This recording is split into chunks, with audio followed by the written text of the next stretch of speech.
Bir də deyir ki, Z bu orqanın divarından rüşeyimin xovları və xovların bir hissəsindən cift əmələ gəlir. Z uşaqlıqdır.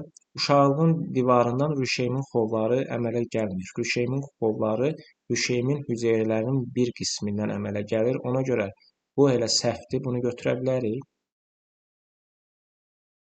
İkinciyə baxırıq. X burada iki cür xromosom yığımına malik hüceyrələrə rast gəlinə bilər. Bu yumurtalıqdır. Yumurtalıqda yumurta hüceyrələri olur. Yumurta hüceyrələr yetişməmiş 2N xromosom sayına malikdir. Amma yetişəndə meyoz keçirir, haploid olur, N olur. Ona görə bu düzdür. Bunu götürməyək, bizdən səhv istəyir. Üçüncü.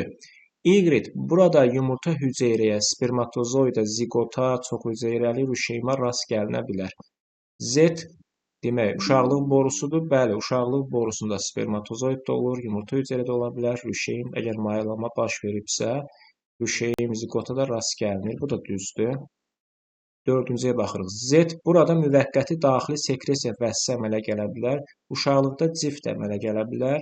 Cift də müvəqqəti daxili sekresiya vəssi düzdür. Z burada zigot yaranır. Xeyr, zigot uşaqlıqda yaranmır. Uşaqlıq borusunda yaranır. Bu da səhvdir. 1 ilə 5-i götürə bilərik. 24-ə baxırıq. Cinsiyyət vəzlərinin axacaqlarının ifrazat sisteminə açıldığı insanlarda. Bizə demək istəyir ki, bu kişidir. Yəni, kişilərdə boy artımı 20 yaşa qədər davam eləyir. Bəli, düzdür.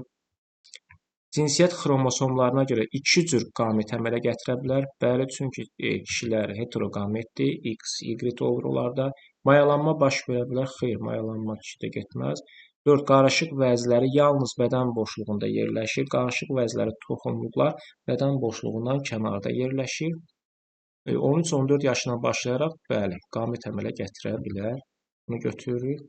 25-ci sualda cinsiyyət vəzlərinin axacaqlarının ifrazat sisteminə açılmadığı yetkin insanlarda, yəni demək istəyir ki, qadınlarda 1. Qametogenez prosesi bədən boşluğunda baş verə bilər. Qametogenez, bəli, onlarda çanaq boşluğunda baş verir. Boy artımı 20 yaşa qədər, xeyr, qadınlarda 18 yaşdır. Üçüncü, 2 bədən boşluğunda venoz qan arterial qana çevrilə bilər. Venoz qan arterial qana ağciyərlərdə çevrilir. Bu, ağciyərlərdə döş boşluğunda yerləşir. Bu səhvdir. 4. Cinsiyyət xromosomları homoloji cüt əmələ gətirmir. Əslində gətirir, çünki qadınların cinsiyyət xromosomları X, X-dir. Bunlar da homoloji cüt əmələ gətirir. Bu da səhvdir. Qarışıq vəzləri yalnız bədən boşluğunda yerləşir. Bunların qarışıq vəzləri, məədaltı vəzi qarın boşluğundadır. Yumurtalıqlar çanaq boşluğundadır. Bəli, bunu da götürə bilərik. 26-ya baxırıq. Sağlam qadın aybaşı siklinin fazalarında uşaqlıq divarının vəziyyəti təsvir olunub. Doğru olanları seç. Demək, X aybaşı fazasıdır. Y aybaşdan sonraki fazadır. Z sarı cisim fazasına aiddir. 1. 11 yaşlı qızda X, Y, Z fazaları olmaya bilər. Olmaya bilər, çünki demək, qızlarda cinsi yetişkənlik 10-12 yaşdan başlayır. Əgər 12 yaşdan başlayıbsa, 11 yaşda olmaya bilər. Bu düzdür. Z fazasında rüşeym əmələ gələ bilər. Z fazası sarı cisim fazasıdır. Sarı cisim fazasında yumurta hüceyrə uşaqlıq borusunda olur. Əgər mayalanma baş verərsə, rüşeym əmələ gələ bilər. Bəli, ikincini götürə bilərik. Üçüncü, Y fazasının sonu uşaqlığın divarı maksimum qalınlıqda çatır. Biz Y fazasının sonunu burada görürük.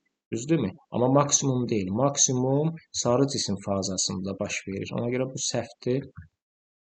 Dördüncü, X fazasında cift formalaşa bilər. Xeyr, ümumiyyətlə aybaşı siklində cift formalaşmır. X fazası aybaşı fazasıdır. Aybaşı fazasında mayalanma baş vermir. 5. 13 yaşlı qızda X fazası maksimum 78 həftə çəkə bilər. 13 yaşı varsa, əgər bu qızda sikl 10 yaşdan başlayıbsa, 13-dən biz 10-u çıxsaq, bu bizə verir 3 il.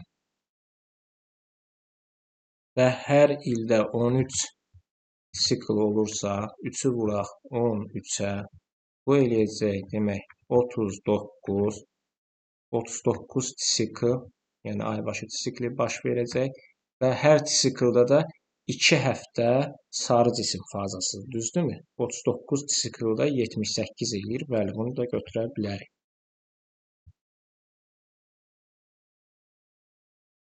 Növbətiyə baxaq. Demək, 27 yenə də eyni şəkildə doğru mülahizələri müəyyən edin. Z sarı cisim fazasıdır. Bəli, 14 gün davam eləyib sarı cisim fazasıdır. Z fazasında yumurta hüceyrə uşaqlıq borusunda ola bilər, ola bilər. X fazasının sonunda uşaqlığın divarı maksimum qalınlığa çatır. X fazasını biz görürük şəkildə sonunda azalır. Əvvəlində maksimumdur. Demək, bu səhvdir. Dördüncü, ovulyasiya üçün ən əlverişli vaxt Z fazasının sonudur. Ovulyasiya üçün ən əlverişli vaxt Z fazasının əvvəlidir. Yəni, ovulyasiya üçün ovulyasiya başlayır 14-cü gün. Sonunda deyil. Bu da səhvdir. Y fazası 11 yaşlı qızda baş verə bilər. Aybaşdan sonraki fazadır. Bəli, əgər 10 yaşından sikl başlayıbsa, baş verə bilər. Demək, 1, 2, 5-i götürə bilərik. 28-də demək, 28 günlük aybaşı sikl təsvir olunmuş, doğru olmayanları müəyyən edin. Mayalanma prosesi yalnız birinci fazada baş verə bilər. Birinci faza aybaşı fazasıdır. Aybaşı fazasında mayalanma baş vermir. Mayalanma baş verə bilər. Demək, sarı cisim fazasından, demək, ovulyasiyadan sonra baş verə bilər. Düzdürmü? Demək, bir səhvdir götürə bilərik. Üçüncü fazada əmələ gələn vəzi daimi daxili sekresiya vəzisidir. Üçüncü fazada sarı cisim əmələ gəlir. Bu vəzidir, amma müvəqqəti daxili sekresiya vəzisidir. 2 də səhvdir götürə bilərik. 3. 1 və 2-ci fazaların maksimal davam etmə müddətlərinin cəmi 19 gündür. Birinci faza aybaşı fazasıdır 5 gün, ikinci faza aybaşdan sonraki fazadır və 9-10 gün davam eləyir. Yəni 19 gün eləmir maksimum, bu götürmürük. Demək, səhvi soruşur, bəli, bunu götürürük. 10 yaşlı qızda 1, 2, 3 fazaları olmaya bilər. Bəli, əgər 12 yaşdan başlayıbsa sikl olmaya bilər. İkinci fazanın maksimum davam etmə müddəti 10 gündür. Bəli, bu da düzdür. 29-cu suala baxaq. Demək, düzgün olanları müəyyən edin. F bizə verir, demək, yumurtalıqlar. Daha doğrusu F burada yumurta hüceyrədir. Folikulun içində. K yumurtalıqdır. L demək, uşaqlıq borularıdır. M də uşaqlıqdır. İndi baxaq bir-bir. Demək, F-də yumurta hüceyrəsi inkişaf eləyir. Bəli, folikulun içində yumurta hüceyrə inkişaf eləyir. Bu düzdür. Biri götürə bilərik. M yumurta hüceyrənin tam yetişdiyi yerdir. Yumurta hüceyrə M-də deyil, L-də. Yəni, uşaqlıq borusunda tam yetişir. Bu səhvdir. L rüşeyimin tam formalaşdığı yerdir. Rüşeyim tam formalaşır uşaqlıqda, M-də. Ona görə bu da səhvdir. K meyoz prosesinin getdiyi yerdir. K yumurtalıqdır. Bəli, yumurtalıqda yumurta hüceyrə yetişir. Meyoz prosesi baş verir. 30-cu suala baxaq. Sağlam qadında sarı cisim fazalarının davam etmə müddəti 140 gün təşkil etmişdir. Bu müddət ərzində gametogenezin yetişmə mərhələsinin sonunda əmələ gələn yönəldici cisimciklərin sayını müəyyən edin. Demək, biz bilirik ki, sarı cisim fazası 14 gün davam edir. Amma burada deyir ki, 140 gün davam edir. 140-ı biz 14-ə bölürük. 140-ı 14-ə böləndə eləyir 10. Yəni, 10 sikl baş verir. 10 sikl. 10 siklda 10 dənə yumurta hüceyrə yetişir, düzdürmü? 10 yumurta hüceyrə yetişir. Biz də bilirik ki, gametogenezdə qadında bir yumurta hüceyrə yetişir, 3 dənə də yönəldici cisimcik əmələ gəlir. Əgər 10 yumurta hüceyrə yetişibsə, 30 yönəldici cisimcik əmələ gəlmişdir. Cavab 30 eləyir. 31-də də yenə 140 gün verib. 140-ı biz 14-ə bölsək eləyir 10 dənə yumurta hüceyrə.